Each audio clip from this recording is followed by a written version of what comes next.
आप इंद्रगढ़ से आए हैं और बहुत बहुत विशेष कार्यक्रम में इनका योगदान रहता है। कथा को समझे, बड़े प्रबुद्ध वर्ग के लोग बड़ी दूर दूर से आज कथा कार्यक्रम में पंडाल में बैठे हुए हैं। हमें विवेकशील व्यक्ति की आवश्यकता है, बहुत विवेकशील व्यक्ति। कभी कभी लोग कह देते महाराज जी आपकी कथा समझ में नहीं मिलती। हमने कहा हमारी इस कथा समझने से परे है।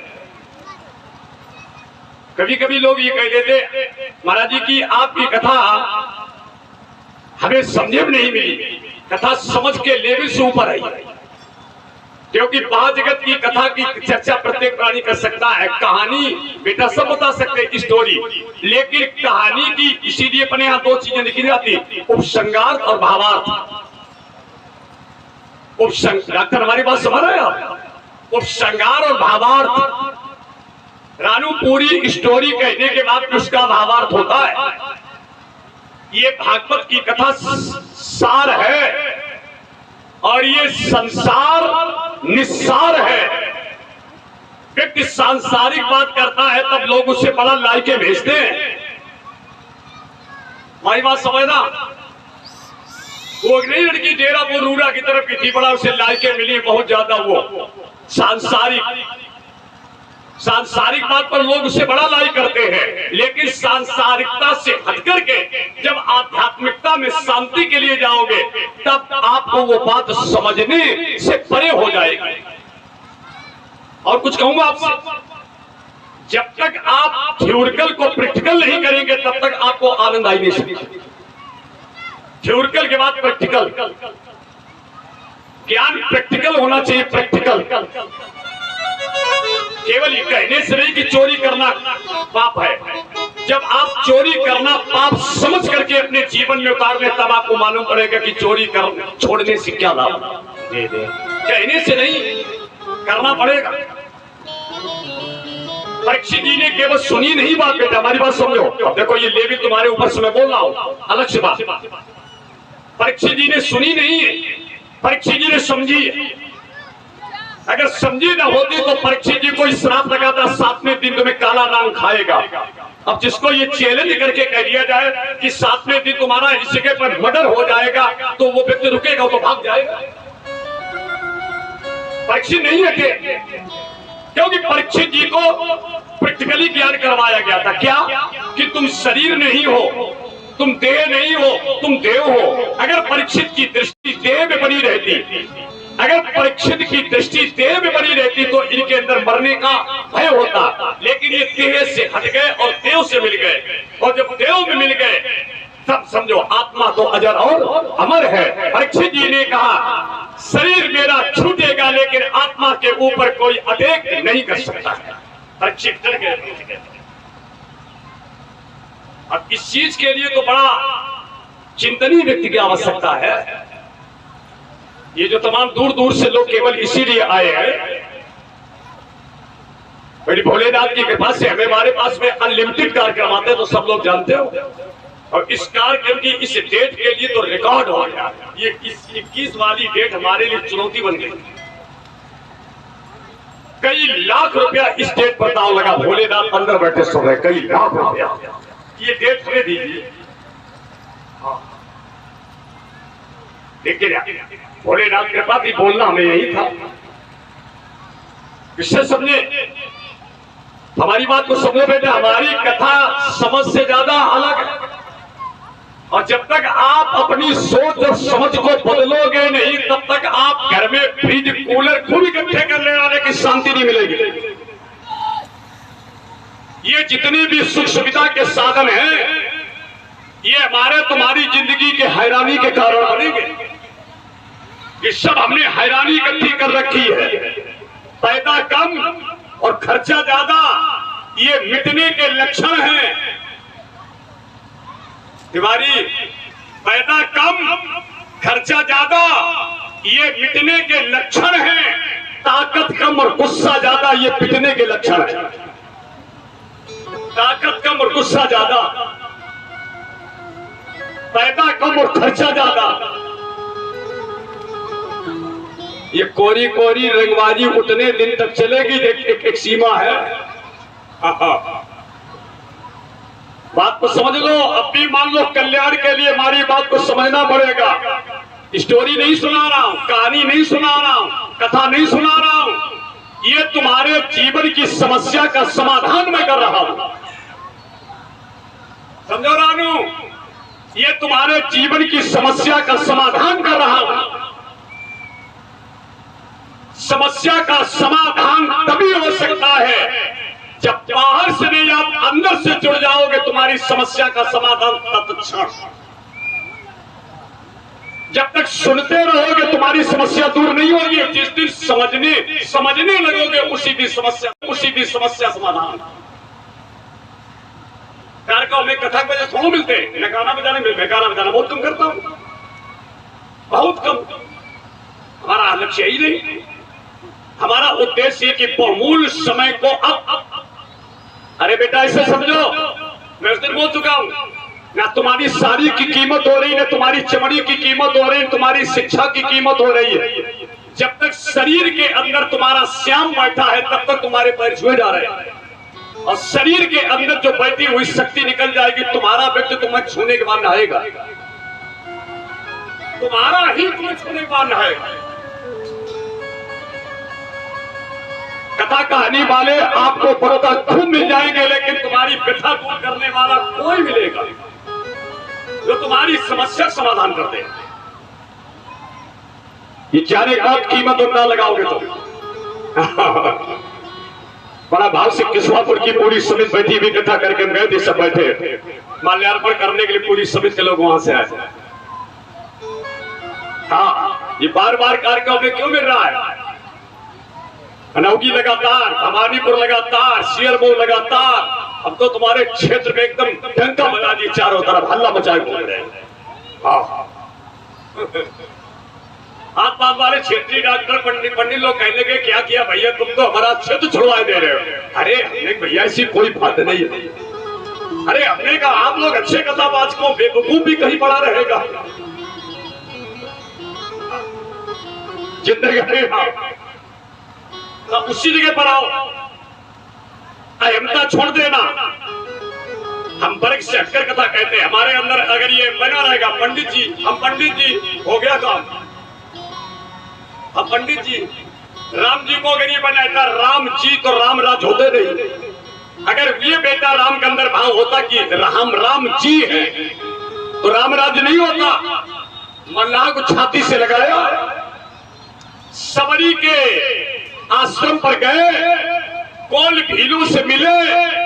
जब प्रत्येक व्यक्ति को अपने से ज्यादा महत्वपूर्ण समझा तब राम ने राज्य स्थापित करवाया। ये दिमाग से बात निकाल देना कि नहीं हम ठाकुर जी हैं। हाँ, ये हम बघेल साहब, हम भदौड़िया साहब, हम तोमर साहब, हम चंदेल, हम राठौर। मान लो हमारी बात मान लो, और किसी दिन बहुत पछताओगे।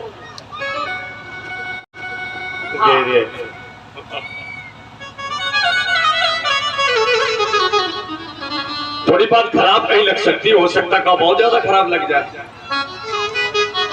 प्रधान बड़ा चक्कर खंबा पकड़ गए, मतलब क्या हो गया?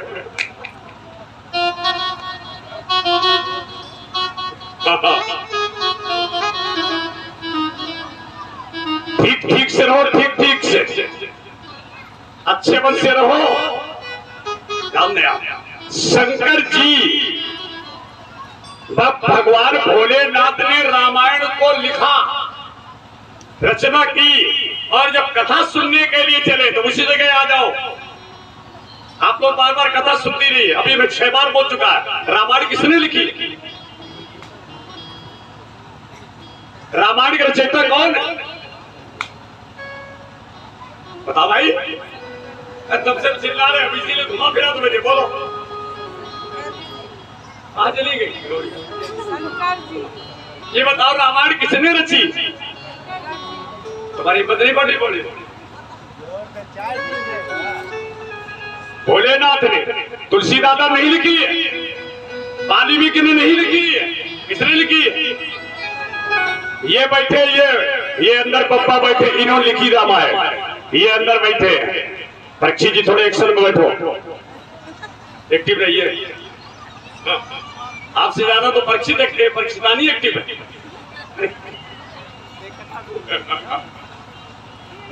खुद रहो।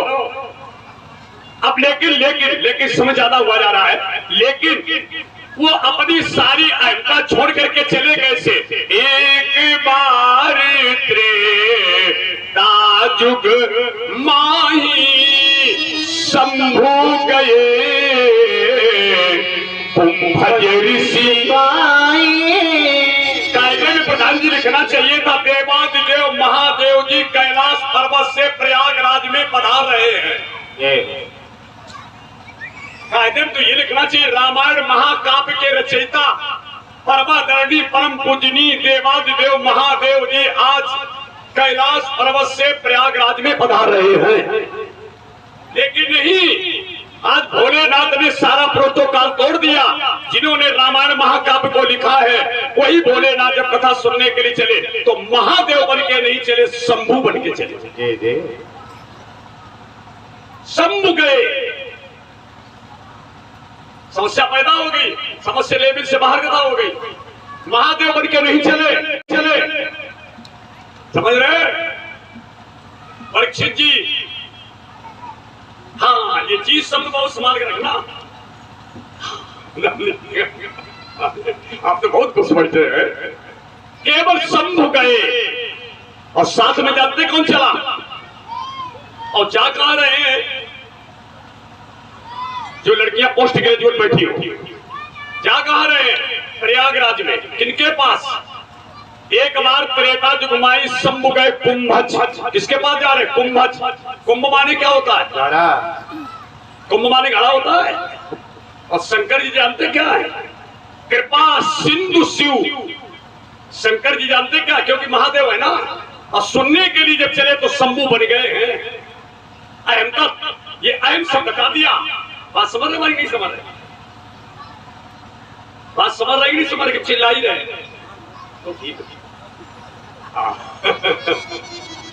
आज हमारी परीक्षित की नोकझोंक हो रही है। ये महादेव शब्द हटा दिया, ये महाशब्द हटा दिया और वहां से जब चले तो शंभु बन करके चले। ठीक है, लेकिन है कौन ये? कृपा सिंधु शिव। सिंधु शिव, सिंधु शिव। सिंधु माने सागर। शंकर जी क्या है? सागर। और जा कहा रहे हैं? कुंभज ऋषि पाई। कुंभ माने घड़ा। आज सागर जा रहा है गागर के पास। आज सागर समा जाएगा गागर में। समझे योगेंद्र? अब यहां पर विवेक, जो लड़की बहुत ब्रिलियंट बैठी होगी वो समझ सकती कि वक्ता क्या कर रहा है। जो कृपा सिंधु है भगवान शंकर जी, जो देवादिदेव आदिदेव है, वो आज अपनी सारी अहमता, सारा प्रोटोकॉल, सारी महानता सब कुछ छोड़ करके कथा सुनने के लिए जब चले तो शंभु बन करके चले हैं। कहाँ जा रहे हैं? घड़ा के पास में। आज सागर समाने जा रहा है गागर में। बेटा मैं निवेदन करता हूँ, ये अपने रूप का, रंग का, साड़ी का, श्रृंगार का, पद का, प्रतिष्ठा का, ये सारा अहम आज यही छोड़ देना, बिल्कुल त्याग करके। इसीलिए मैं हर जात के सामने हाथ जोड़ करके सर झुका देता हूँ। कुछ हमारा उद्देश्य है, अब इस उद्देश्य को समझना आपकी क्षमता से बहुत बड़े है। मैं हर वर्ग के सामने ऐसे करके हाथ नहीं सर झुका देता हूँ। मैं जानता हूँ कि कहां पर क्या रखा है। कथा उसी व्यक्ति को अच्छी लग सकती है जो बिल्कुल समर्पण से चलता है। कभी कभी लोग कह देते हैं हमें नहीं कथा अच्छी लगी, ये बात हमें नहीं समझे भाई। इसके माने तुम्हारे अंदर किसी प्रकार का भाव है। भगवान की कथा कभी खराब नहीं होती है। भगवान की कथा इतनी सुंदर है, अगर भाव सुंदर है तो कथा में आनंद ही आता है। और भाव उसके सुंदर होते हैं जिसने सुख को भी, जिसने दुख को भी भगवान की कृपा माना है। बहुत अजीब खेल में कर गया है, जिसने दुख भी भगवान की कृपा माना है। सुख तो सभी मानते भगवान की कृपा, भगवान की कृपा, लेकिन महान व्यक्ति वही है परीक्षित जो दुख भी भगवान की कृपा समझ ले। समझो प्रधान, वक्ता के एक ही तो मूल शब्द विद्वान नोट कर सकते हैं। जैसे भद्राचार्य जी की कथा को समझना सबके बस की बाहर बात है, और दोनों कान पकड़ करके क्षमा मांगता हूं। भद्राचार्य जी को छाती से लगाया मैंने ऐसे, हाँ ऐसे। जगत गुरु राम भद्राचार्य जी को यो जौनपुर के रहने वाले मिश्रा हैं, समझे आप। मैंने जब उनके पैरों पर फूल रखे तो खोपड़ी फटकी, कहने लगे मार डाला। कहां से आए? कन्नौज से। क्या लाए? फूल। अरे कहने लगे मार डाला लाते तो गट्टा लाते। दे दे ये फूल लाए।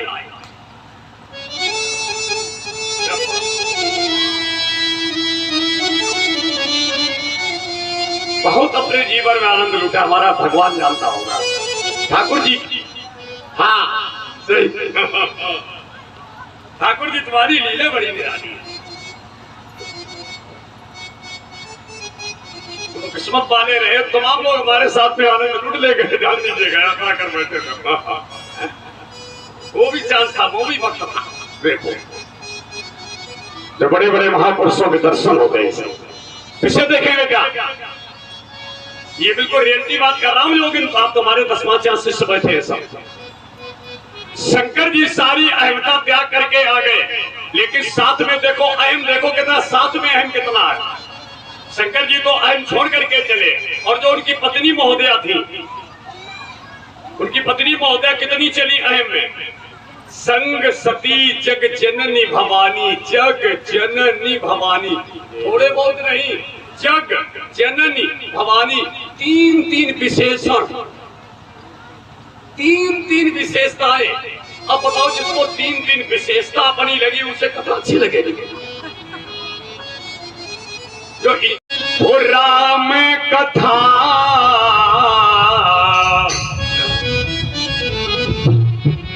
राम कथा मुनि पर जी बखानी, राम कथा मुनि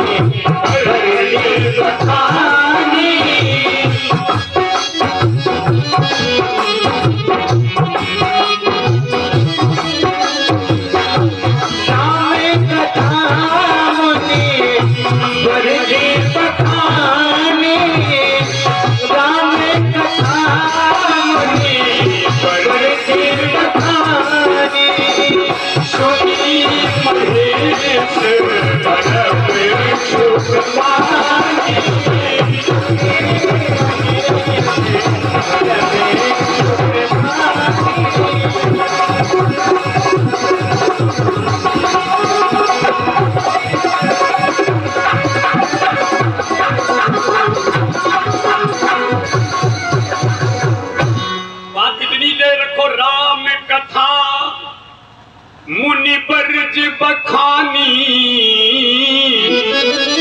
सुनी महेश परम सुख मानी। माता जी ने कथा, सती जी ने कथा नहीं सुन पाई है, कथा का पूरा आनंद लिया है भगवान शंकर जी ने। अब आ जाओ विषय पर। तात्पर्य हमारा ये है, हमारे वेदांत की परिभाषा है श्रद्धावान लभते ज्ञान। बेटा पंखा चलाओ, बहुत पंखा ना हो तो आप कर दो, बिल्कुल चारों तरफ समाप्त। भाई हाथ करो, खोलो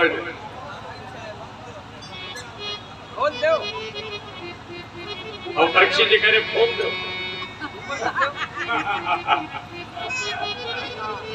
हिट पकड़ रहा है, हीराडू करता खोलो। आज तुमने माला बढ़ा दिखारा महाकाल वाला। अब इतनी जल्दी तुम बैराग ले लोगे तो कैसे काम चलेगा?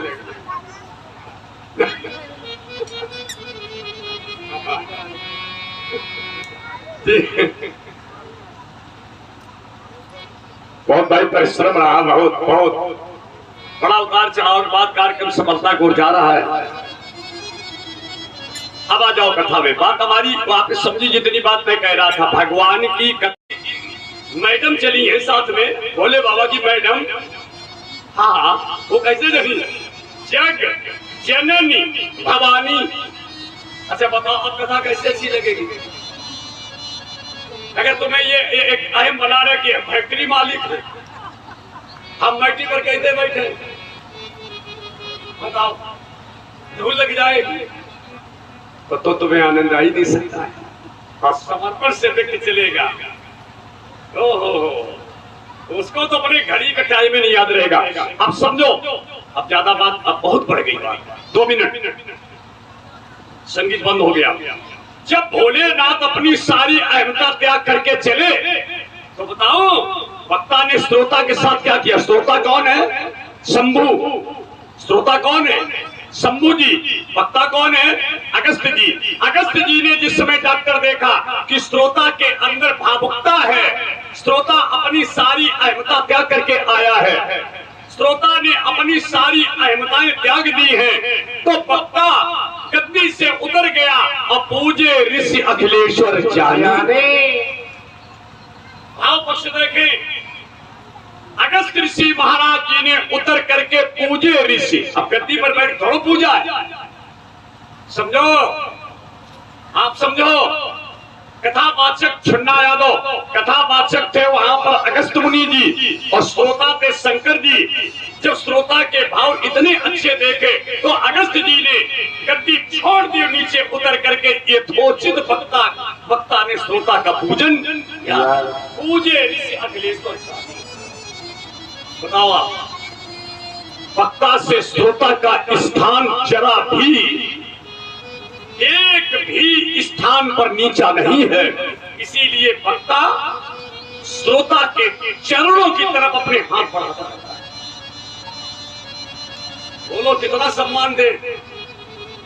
वक्ता श्रोता के पैरों की ओर ऐसे हाथ बढ़ाता रहता है।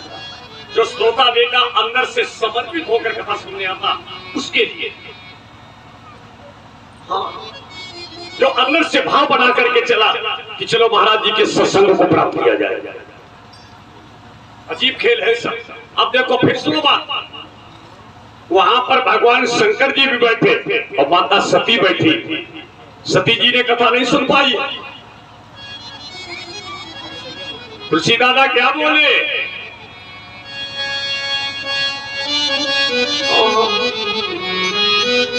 का भजन का पूजन का आनंद तभी मिलता है जब व्यक्ति भगवान के सामने सरलता में समर्पित कर देता है। जितने सरल बन के जाओगे उतनी जल्दी तुम्हारी ध्यान समस्या का समाधान हो जाएगा। और सरलता यदि नहीं तुम्हारे जीवन में अहमता है तो आपकी समस्या का हल होने वाला ही नहीं। तब तुलसी ने ठाकुर मुन्नी सिंह लिखा, नवम सरल सबसे छल हीना। भगवान को बेटा सरलता चाहिए। भगवान देखो जीवन में सब कुछ प्राप्त कर सकता, लेकिन व्यक्ति सहनशीलता बड़ा मुश्किल में। हम शायद 2 शब्द भवानीपुर बोल गए या अनोगी बोले होंगे, 2 शब्द जीवन में उतारने हो गए। कुछ क्षमा करना सीख लो, कुछ क्षमा मांगना सीख लो, हैरानी खत्म। कुछ क्षमा कर देना, कुछ क्षमा मांग लेना।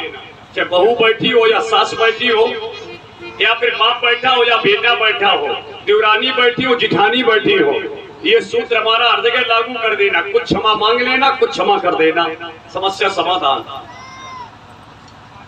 ये दोनों शब्द आप लोग सुने हमारे, कुछ क्षमा कर देना और कुछ क्षमा मांग लेना। जिनके पति पत्नी के बीच में मनमुटाव चलते ही हमारा सूत्र लागू कर देना। कुछ अपना समझ करके क्षमा कर देना और कुछ क्षमा मांग भी लेना।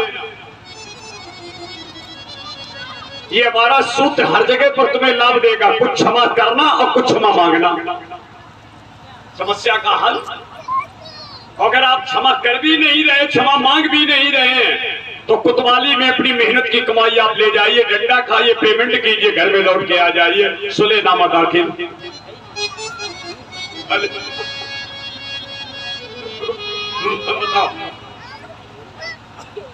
भगवान श्याम सुंदर जी इस समय यशोदा जी के भवन में हैं। अब आ जाओ कथम सीधे सीधे। यशोदा जी को ये नहीं मालूम है कि मेरे भवन में आया कौन है। अरे भाई यशोदा जी को तो मालूम तब हो जब उन्होंने प्रसव पीड़ा का दर्द सहन किया हो। माता जी ने प्रसव पीड़ा का दर्द तो सहन किया नहीं है, भगवान ठाकुर जी तो सूप में रखे गए, उठा करके डोकरी के हवाले कर दिए गए। दर्द सहन किया, देवकी ने आनंद लूटा है 80-85 साल की डोकरी में। अब 85 साल की डोकरी में जिन्हें धरो ऐसो